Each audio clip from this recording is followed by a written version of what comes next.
নমস্কার বন্ধুরা, শুভ সকাল। কেমন আছেন? আশা করি ভালোই আছেন। আমিও ভালো আছি।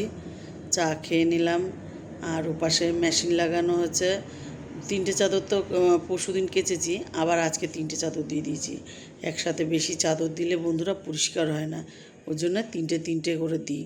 তা 3টে দিই, 4টে দিই, বড় জোর 4টে, এর বেশি দিই না, কেননা চাদরগুলো তো বড় বড় বড় খাটের চাদর, ওই জন্য 3টেই দিয়েছি। আর এখানে একটা ফুল ফুটেছে, এখান থেকে নিয়ে নেবো। আর এখানে একটা ওই নয়নতারা ফুটেছে, নিয়ে নেবো। এই গাছটা এখন দেখি ফুল কম হচ্ছে, 3টে 4টে করে হয় মোটামুটি তোমার জবা। আর এখানে ছাদে চলে আসলাম, এখানেও একটা গাছেই হয়েছে আজকে, কিন্তু একটা গাছে হলে কী হবে, অনেকগুলোই ফুটেছে। ওই গাছটা আরেকটা গাছ আছে, ওটাতে ফোটেনি।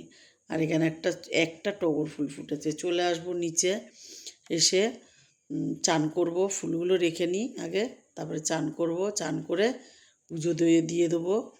আর আগে এসে রাখলাম, রেখে চান করে ঠাকুরের বাসন টাসন ধুয়ে নিয়ে আসলাম। এবারে সব পরিষ্কার করে তারপরে পুজো দেবো। পুজো দেওয়াও হয়ে গেল বন্ধুরা। এবারে যাব বলে রেডি হব।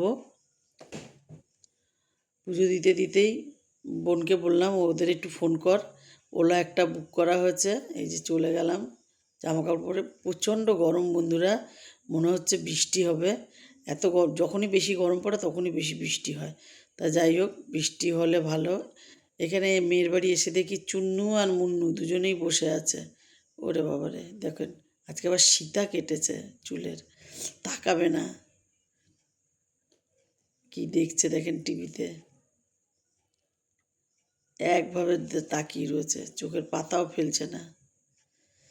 মেয়ে আজকে রান্না করবে বোয়াল মাছ। বোয়াল মাছ তো আমি খাই না। বোয়াল মাছটা রান্না করবে ও পুরো মাংসর মতন করে। আলুগুলো ভেজে নিয়ে মাছে নুন হলুদ তেল মাখিয়ে রেখেছে, মাছটা রান্না করবে। আর এখানে তোমার মিক্সি করা হয়ে গেছে, ওর ওর সব রেডি, ও একাই করবে, কারণ আমি মাছটা করতেও পারি না, আর এর গন্ধও নিতে পারি না। আর আমার আর ছোটো নাতির জন্য কাতলা মাছ ভেজে রেখেছে, বলছিল এটা তরকারি করে দেবে টমেটো দিয়ে। আমি বলছি না, কিছু করতে হবে না, ঘি দিয়ে মাছ ভাজা দিয়ে খেয়ে নেব। আর আজকে রান্নার ভিডিও খাওয়ার ভিডিও তুলতে পারিনি বন্ধুরা, তুলেছি মানে হিজি উঠেছে, ভালো উঠিনি, ওই জন্য দিতে পারলাম না। আর এখানে মশলা করে নিচে টমেটো আদা কাঁচা লঙ্কা। আর এখানে দেখেন মেয়ে বিছানা গুছিয়েছে, তো ছোটো নাতিকে আসতে দেন, 5 মিনিট লাগবে, কম্বল টম্বল সব খুলে ফেলবে। খেয়ে দিয়ে রেস্ট নিয়েছিলাম। তারপরে যে এই দিদিভাই রোজ সন্ধে দিতে আসে এখানে, ওনার পাশেই ফ্ল্যাট এখানে। আর বড় নাতি পড়তে যাবে, আমি চা খেয়ে নিলাম, বড় নাতিও বেরিয়ে গেল, আমিও বেরিয়ে গেলাম মেয়ের বাড়ি দিয়ে।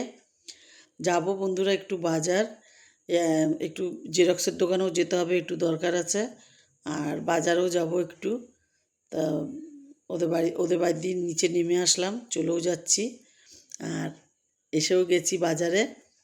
আজ এটুকুই। ভালো লাগলে লাইক করুন, কমেন্ট করুন, আমার ইউটিউব চ্যানেলটাকে সাবস্ক্রাইব করুন, পেজটাকে ফলো করুন।